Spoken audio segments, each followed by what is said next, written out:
బక్రీద్ పండుగ సందర్భంగా ముస్లిం సోదరులకు మంత్రి కొండ సురేఖ ఈద్గాలో భక్తి శ్రద్ధలతో ప్రత్యేక ప్రార్థనలు చేసుకున్నారు. బక్రీద్ పర్వదినాన్ని పురస్కరించుకొని రాష్ట్ర దేవాదాయ పర్యాటక శాఖ మంత్రి కొండ సురేఖ మట్టెవాడ ఈద్గాలో భక్తి శ్రద్ధలతో ప్రార్థనలో పాల్గొన్నారు.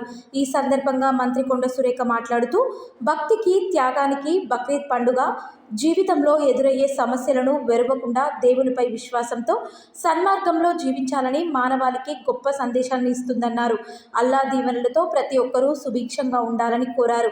తనకు కలిగిన దాంట్లో నుంచి ఇతరులకు సహాయం చేయాలని అల్లా నేర్పించారు. దాని ప్రకారంగా జీవించాలని మనమందరము ప్రార్థనలతో అల్లాను ప్రార్థించాలని మంత్రి కొండ సురేఖ తెలిపారు.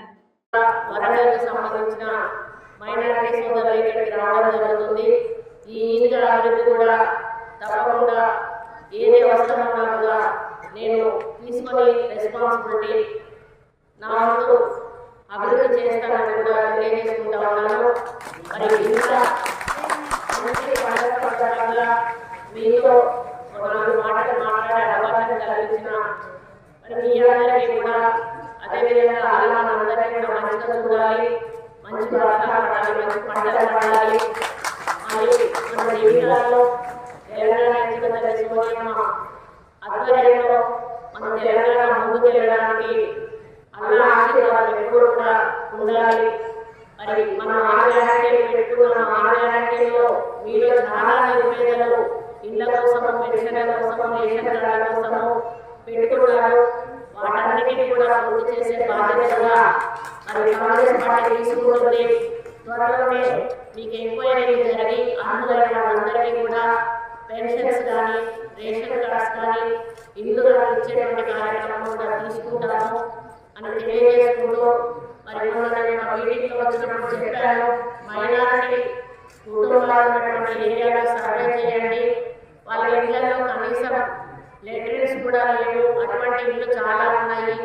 వాళ్ళందరికీ కూడా మనం ఒక మంచి పరిష్కార మార్గం చూపించాలని చెప్పడం జరిగింది. కమిషనర్ గారికి, కలెక్టర్లకు రాబోయే రోజుల్లో ప్రత్యేక శ్రద్ధ మైనారిటీ ఫ్యామిలీస్ ఏరియాలలో పెట్టి డెవలప్ చేస్తారని తెలియజేసుకుంటూ మరి ఇప్పుడే వస్తా ఉన్న ఎంపీ నగర్ ఈద్గా నుంచి అక్కడ అట్లీస్ట్ అంటే నేను జనరల్గా లాస్ట్ టైమే చెప్పాను, పండుగలు ఉన్నప్పుడు మీరు ముందే చూసుకోండి. అవి కనీసం శానిటైజేషన్ చేయలేదు.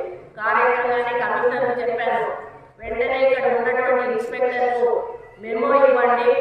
ఇది ఒక మంచి పండుగ వాళ్ళు చేసుకునేది. ఆ పండుగ చేసుకున్న సందర్భంలో చుట్టుపక్కల పరిసర ప్రాంతాలు శుభ్రంగా ఉంచాల్సిన బాధ్యత మన మీద ఉంది. ఇక్కడ కనీసం శానిటైజేషన్ చేయలేదు, ఎక్కడ చెత్త అక్కడ ఉంది.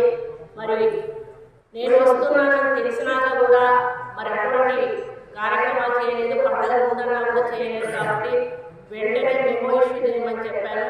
కాబట్టి ఇక్కడ కూడా మేము కాంప్రమైజ్ అయ్యేది లేదు. మరి గత ప్రభుత్వం అలా ప్రజల సమస్యలను నిర్లక్ష్యం చేసేది లేదు. ఏ చిన్న సమస్యనైనా కూడా పెద్ద సమస్యగా తీసుకొని వాటిని పరిష్కరించే దిశగా ఈ కాంగ్రెస్ పార్టీ ప్రభుత్వం రేవంత్ రెడ్డి గారి నాయకత్వంలో ముందుకెళ్తుంది. రేవంత్ రెడ్డి గారు ఒకటే చెప్పారు, మేము రూలర్స్ని కాదు, మేము సేవకులు, అని పని చేయడానికి మేము ఉన్నామని. కాబట్టి మంత్రులను కూడా ఒళ్ళు దగ్గర పెట్టుకొని ప్రజల సమస్యల కోసం మేము ఎప్పుడూ కూడా మీకు అందుబాటులో ఉంటూ మరి వాటి పరిష్కారాలు చేస్తామని తెలియజేసుకుంటూ